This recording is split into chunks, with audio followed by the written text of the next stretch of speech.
When we manage devices, we do so from the dashboard. Now, this device that we have enrolled here in this environment is going to show up and show if it's compliant with operating system, what users attached to it, the type of enrollment it is it secure, is there a violation? All that information is going to show up under the device's dashboard. Now, if you're looking for a device, you can filter out certain characteristics like operating system or employment and enrollment type, such as corporate dedicated versus employee owned. All of those items can be used to search or locate a device. And you can also see a breakdown of, say, security, some that are secure and some that are unsecure. You can see a breakdown of platforms. And this is a great screen to show your upper management. You can export all this information out into a spreadsheet or PDF, and you can give them information on your AirWatch deployment at a high level. So you can see here what's being shown in the dashboard. This is an iPad. You can see here on the top right-hand corner that there is a navigation for showing or displaying different information. And some of the items that we can see here are last seen, friendly name, ownership, display name, corporate organization group, and compliance violations. Again, we can also see tabs to see what information is on the device itself, such as profiles, applications, compliance policies. There's even a more tab on the device itself, which even shows certificates or telecom information. There's so much data here that is being collected. You'll see this inside the demonstration. Now we have a device info tab for compliance. It shows the escalated compliance policies. You can actually remove the compliance policies from the device this way as well. Same with profiles. You can see all the profiles assigned to this device, and then when you click on that profiles tab, you can X out of the profiles that are on that device and remove them remotely. Apps and content will show the applications and content pushed down. And if you're having an issue deploying applications or content to your device, we'll go ahead and look under device details, check the device's applications or content tab, and see if it actually made it to that device. Certificates and users tab. Those are great for seeing which certificates are on the device, and then you can even see what users associated with that device as well. Location and troubleshooting, all great features to have. If you're collecting location data from the privacy settings, then you can see the location. If you don't see any location, you're going to want to go back to your privacy settings and enable location. Troubleshooting is going to show a complete log of any item that you push down to the device, a profile, an application, if the device was found, if the device was locked, if you reset the password, all of that information is captured in the console. And this is a great way to see if something went wrong. If there's a profile that's not showing up on the device, check out the logs. The log is going to show you all the applications, all the content, all the assets that are pushed down. When we go over the demonstration, you'll see the location of this area. Some of the items we can perform in the console is, say, a device query. We can perform application queries. We can ask the console to report certain information back to us from the device. And this is a great way to see exactly what's going on that remote device. We can send a SMS communication or an email out to all of our users in our deployment. We can remotely lock it or remove the password.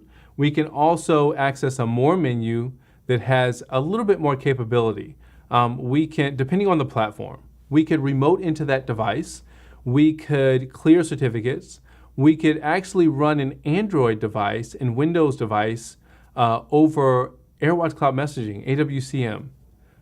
The benefit of that is that if you're running a device or platform over AirWatch Cloud Messaging, you don't have to have access to the public internet. We can't do that for iOS devices. All iOS devices have to have access to the public internet to communicate out over APNS. Android devices, Windows devices, Mac OS X, you could have them running on, say, a naval ship where you stood up AirWatch Cloud Messaging and you have your devices running on an internal network. A financial institution that should not have the network broadcasting out to the public internet.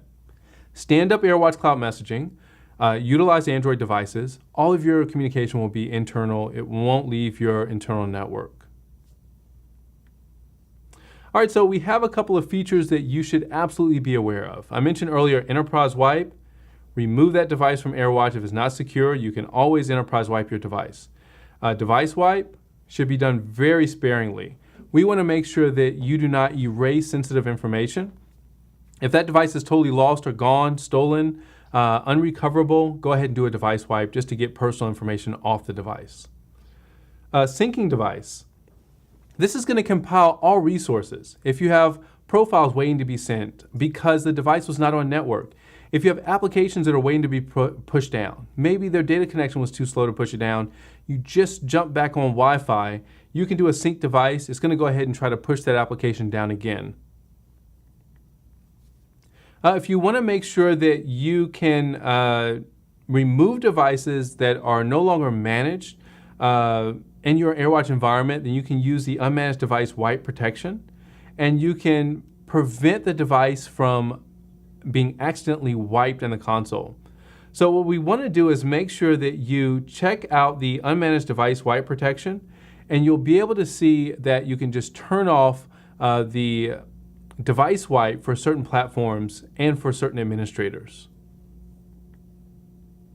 If we take a look at this system security settings called restricted actions, we can make sure that you define what actions require that 4-digit PIN. So again, that 4-digit PIN, second layer of authentication, you determine under restricted actions what items require that PIN. And you can even leave notes here. So if an administrator has a destructive action, say they want to remove a user or device, they're forced to leave a note and say exactly why they performed that action.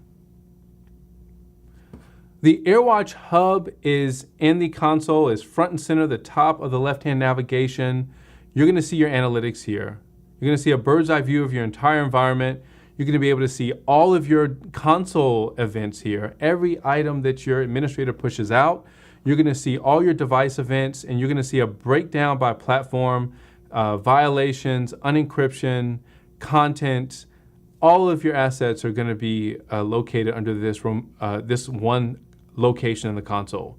And this is a great place to generate a chart or graph from, especially when it comes to specific asset management. We still have the self-service portal. You'll see this in the demonstration as well. You can allow a user to log in to manage their devices by going to their AirWatch environment /my device. And what this does is it allows an end user to find their device, push down optional profiles, a whole handful of items. This is where an end user is going to have a little capability to see what's being captured off their device. Is it location? Is it personal information, etc.? All right, so in that self-service portal, here's a screenshot. You can choose your authentication method. You can also allow content to be shown here, so your users have the ability to manage personal content for Content Locker. And we can see their own user details. So they can see their user information, and they can see if their account is active in AirWatch. So if you look at the details here, you can see the event log, certificate, content, security, applications, profiles. All these items are in the self-service portal. You take away these items by creating a custom user role, and you do not give this user 100% access if you're not comfortable. Here's some of the basic actions you can perform in the self-service portal. Device query, sync device, location of device, make a noise, send message, delete device, clear passcode, lock the device.